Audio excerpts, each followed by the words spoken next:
ETF index mutual funds నేర్చుకుని stock మార్కెట్లో రాణించాలనుకుంటున్నారా? వెంటనే ఈ నెంబర్కి కాల్ చేయండి. సమస్య అండి. అప్పులు ఇంటి వరకు అప్పులుంటేనే కష్టం. ఊరికంతా అప్పులుంటే కష్టం. ఏకంగా దేశానికి అప్పులుంటే ఇంక అది మహా కష్టం. దట్ టు యుఎస్ ఇప్పుడు బాగా వింటూ ఉన్నాం. యుఎస్ పిచ్చ అప్పుల్లో లోతుల్లో దట్టు ట్రంప్ వచ్చాక ఈ ఒక్క సంవత్సరంలోనే కొన్ని చెప్పలేనంత అప్పులు తయారయ్యాయి అని. ఎన్ని అప్పులు ఈ ట్రంప్ ఏం చేశాడు ఏంటని ఇక్కడ జనరల్ గా ఒక దేశానికి అప్పు ఉండడం అనేది సహజం. అది ఇంతకు ముందు కూడా యుఎస్ కు ఉండాలి. కానీ ట్రంప్ వచ్చాక ఆయనది ఏంది పోయేది, నాది కాదు కదా అని అతను తీసుకున్న విచ్చలవిడి నిర్ణయాలు ఏవైతే ఉన్నాయో దాని వల్ల అప్పులు బాగా ఎక్కువైపోయినాయి. ఎస్పెషల్లీ ఈ లాస్ట్ 1 year లో ఏదైతే వార్ జరిగిందో, ఆ వార్ జరిగినప్పుడు ఏంటంటే ఆబ్వియస్లీ ఆ మిలిటరీ ఫోర్సెస్ కానివ్వండి, ఇరాన్ వార్ ఇవన్నీ ఏవైతే జరిగినాయో వాటికి మిలిటరీ ఫోర్సెస్ కి వీటన్నిటికీ వాళ్ళు ఖర్చు పెట్టాలి, తప్పదు. సో అక్కడ వాళ్ళకి బాగా డబ్బులు ఖర్చు అయినాయి. అనవసరంగా జరిగిన అసలు కెలిగించుకొని తెచ్చుకున్న వారే చెప్పాలంటే అది కరెక్ట్. అది ప్యూర్. అసలు అవాయిడ్ చేయొచ్చు, కంప్లీట్ అవాయిడ్ చేయొచ్చు అది. కానీ ఇగో అతను ఆ హిట్లర్ మనస్తత్వం ఏదైతే ఉండేనో దాని వల్ల జరిగిన ఇంపాక్ట్ అది. సో అక్కడ చాలా నష్టపోయారు వాళ్ళు డబ్బులు. సో అక్కడ బాగా ఖర్చు అయిపోయినాయి వాళ్ళకి. రెండవది basic goods and basic necessities ఏవైతే ఉంటాయో వాటి ప్రైజెస్ చాలా ఎక్కువ పెరిగిపోయినాయి. Right, basic prices. ఇప్పుడు ఎలా అంటే ఇప్పుడు మన పెట్రోల్ కానివ్వండి, ఇవన్నీ కానివ్వండి, గ్యాస్ ఇవన్నీ ఏవైతే ఉన్నాయో ఆ ప్రైజెస్ పెరిగిపోయినాయి. ప్రైజెస్ పెరిగినప్పుడు ఆబ్వియస్లీ దాని యొక్క ఇంపాక్ట్ ప్రజల మీద పడకుండా ఉండాలి అంటే సబ్సిడీస్ ఇవ్వాలి.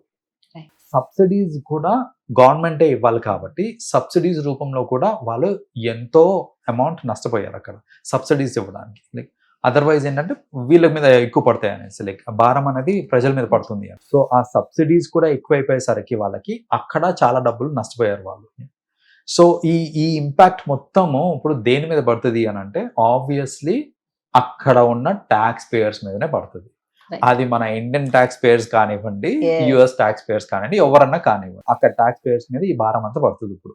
సో ఏంటంటే ట్యాక్సెస్ ఇంక్రీజ్ చేయటము ఆన్ ఐటమ్స్ కానివ్వండి, లేదా కొన్ని ట్యాక్స్ బెనిఫిట్స్ తీసేయటము, స్పెషల్లీ ఇమిగ్రెంట్స్ కి. ఎందుకంటే వాళ్ళని చూసుకోవడం అనేది వాళ్ళ ప్రయారిటీ. సో ఇమిగ్రెంట్స్ కి ట్యాక్స్ బెనిఫిట్స్ కొన్ని తీసేయటము, ఇలాంటి స్టెప్స్ అన్ని ఇప్పుడు ఎందుకు తీసుకుంటున్నారు అని అంటే వాళ్ళకి ఆ అప్పు భారం ఎక్కువైపోయింది కాబట్టి. సో ప్రస్తుతానికి యుఎస్ పరిస్థితి ఎట్లుంది అని అంటే పైన చూడటానికి వాళ్ళు రంగులు హంగులు యుఎస్ అని అంటే యునైటెడ్ స్టేట్సా అనే మనకు అనిపిస్తుంది తప్ప యాక్చువల్ గా వాళ్ళకున్న అప్పులు చూస్తే మనకు అర్థమవుతుంది వాళ్ళు అసలు ఏ రేంజ్ లో ఉన్నారు, వాళ్ళ స్థితి ఏంటిది అనేసి. చూడండి, పైన పటారం లోన నొటారం అని క్లాసిక్ ఎగ్జాంపుల్ అండి. దానికి యుఎస్ అనేది ఇప్పుడు క్లాసిక్ ఎగ్జాంపుల్. దానికి వాళ్ళ మాటలు కానివ్వండి, వాళ్ళ చేతలు కానివ్వండి, ఇవన్నీ చూస్తే మనకు అనిపిస్తూ ఉంటుంది అనమాట. ఓహో చాలా పెద్ద దేశము, చాలా పెద్ద కంట్రీ ఇవన్నీ అనేసి. కానీ అప్పులు చూస్తే ఇంత పెద్ద అప్ప అని అనిపిస్తుంది మనకి. దేశం కంటే అప్పు పెద్దది వాళ్ళది. కరెక్ట్ గా చెప్పారు, దేశం కంటే అప్పు పెద్దది. అదే అంటే ఉద్యోగం అక్కడ ఉన్న వాళ్ళ మన వాళ్ళ పరిస్థితి చూస్తే అండి, ఉద్యోగం చేసుకునే వాళ్ళకి ఒక రకం ఉంటే పాపం ఇంకా చదువుకుని ఎడ్యుకేషన్ మీద పోయిన వాళ్ళ పరిస్థితి ఎలా ఉంటుందండి ఆ పిల్లలు? దాంట్లో కూడా నిబంధనలు తీసుకొని వచ్చారు వాళ్ళు. ఇంతకు ముందు ఎలా అంటే చదువుకోవడం అయిపోయిన తర్వాత మనకి ఏదన్నా ఇంటర్న్షిప్ కానీ ఏదన్నా జాబ్ కానీ అలా వచ్చింది అని అంటే దాని తర్వాత మనం అప్లై చేసుకోవచ్చు. లేదా ఒకవేళ ఒక మాస్టర్స్ అయిపోయింది, కొందరు ఏంటంటే వాళ్ళకి డ్యూయల్ మాస్టర్స్ చేయాలని ఒక ఇది ఉంటుంది అనమాట, జీల్ ఉంటుంది.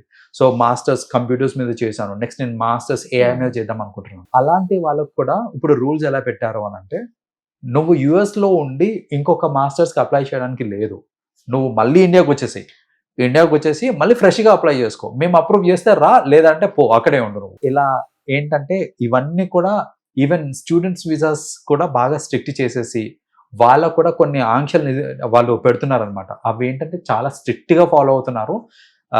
ఇంతకు ముందు వాళ్ళకి లిబర్టీ కూడా ఉండేది. ఎలా అంటే ఇప్పుడు ఒక యూనివర్సిటీలో నేను ఫీజు కట్టాను, ఒక సెమిస్టర్ చదివిన తర్వాత నాకు నచ్చలేదు ఆ సెమిస్టర్, ఆ యూనివర్సిటీ నచ్చలేదు నాకు.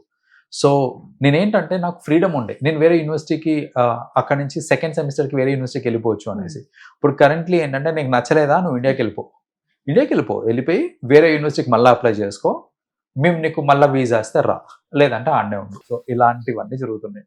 బెటర్ మన వాళ్ళని మన దగ్గరే పెట్టుకోవడం అంత ఉత్తమం ఇంకోటి లేదండి. Correct correct. అసలు ఇప్పుడున్న పరిస్థితుల్లో ఇక పిల్లలు రిటర్న్ వచ్చి మనతో ఉంటే బెటర్ ఏమో అనిపిస్తుంది. ఇక అంటే ఎలా ఉంటుందంటే మైండ్ సెట్, ఇన్ని లక్షలు అప్పు చేసి మనం పంపించాం, ఈ ప్రాపర్టీని ఇలా పెట్టి పంపించాం, ఏదో ఊహించుకొని పాపం. బట్ ఇప్పుడు అక్కడ సిచ్యువేషన్స్ అన్ని టోటల్లీ మారిపోతూ మారిపోయాయి. ఉన్నాయి కదా. మీరు ఇంత అప్పు చేసి పంపించేది అంతకంటే ఎక్కువ అప్పు ఉన్న దేశానికి. కరెక్ట్ గా చెప్పారు. అంతకన్నా ఎక్కువ అప్పున్న దేశానికి మన పిల్లల్ని పంపిస్తున్నామేమో. సో అక్కడ వాళ్ళు కట్టే ట్యాక్స్ మొత్తం దానికే పోతుంది ఇంకా. సో నో పాయింట్ కదండి. ఇప్పుడు మీరు కొన్ని దేశ పరిస్థితి బాగుంది వాళ్ళది అని అంటే కనుక పంపిస్తే ఒక అర్థం ఉంది. దేశ పరిస్థితి బాగాలేనప్పుడు మీరు ఎందుకంటే ఇంత అప్పు చేసి మరి పంపిస్తారు? వాళ్ళ అప్పు తీర్చడానిక? కరెక్ట్ గా చెప్పారండి. వాళ్ళ అప్పు తీర్చడానికి ఇక్కడ మన వాళ్ళు అప్పు చేసి మన వాళ్ళని అదే పంపిస్తున్నారు. అదే కదా.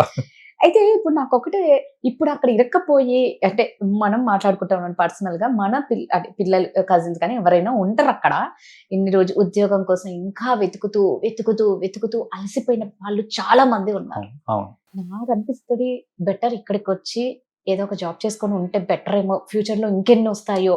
ట్రంప్ దిగాక తర్వాత కథ, అసలు దిగుతాడో లేదో మనకు తెలీదు, అసలు దిగాక మళ్ళీ ఇంకేమవుతుందో తెలీదు.